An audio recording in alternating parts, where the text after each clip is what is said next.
দ্বিতীয় শ্রেণীর ইংরেজির প্রথম পর্বের পর দ্বিতীয় পর্বের 97 পৃষ্ঠার এই যে পাঠটি, এই পাঠটিকে প্রথমে সকল ছাত্রছাত্রীর রিডিং পড়া শুনলাম।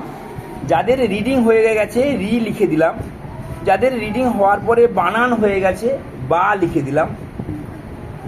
কেউ কেউ কী করেছে, সমস্তগুলো পারেনি, একটু পিছিয়ে পড়া, তাদের ক্ষেত্রে যেটা পেরেছে সেটাতে দিয়েছি এবং এখানে অক্ষরগুলো লিখে দিয়েছি। এরকম পিছিয়ে পড়া দু একজন আছে, তাদের জন্য এই স্পেশাল ব্যবস্থা। যদি বিটা না পড়তে পারে, এ বি ডাকবে, অন্য বন্ধুরা সাহায্য করবে, কিন্তু এখানে পড়ে দেবে না। যতবার যে অক্ষরটা না পারবে ততবারই কিন্তু এই এ বিটাকে ডাকতে হবে।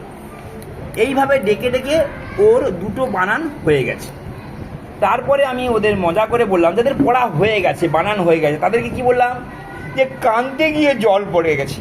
মানে একটা বানানের মধ্যে কোনো একটা বর্ণ বাদ দিয়ে ফাঁক দিয়ে লিখতে হবে। তো তাদেরকে ব্যস্ত রাখার জন্য এই ব্রিঞ্জের বানানটাকে কি সুন্দর করে লিখে আনছে। হ্যাঁ, নাম লেখনি কেন? এটি আরেকটি ছাত্র, এটি আরেকটি ছাত্র, এ অনেকগুলো ফাঁক দিয়েছে। ওদের শুধু নির্দেশ দিয়েছিলাম।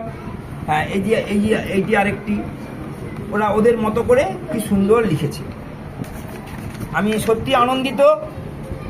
ওরা এইভাবে প্রশ্ন তৈরি করা শিখেছে এবং তার প্রতিফলন আমার সময় থাকলে আমি এই খাতাগুলো একে অপরকে সাথে চেঞ্জ করে দিতাম।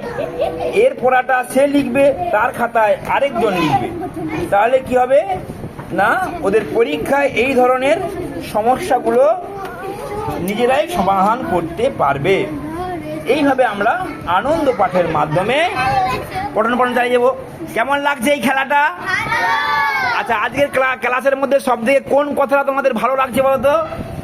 কানতে গিয়ে, আসলে একটা কি পরীক্ষার প্রস্তুতি।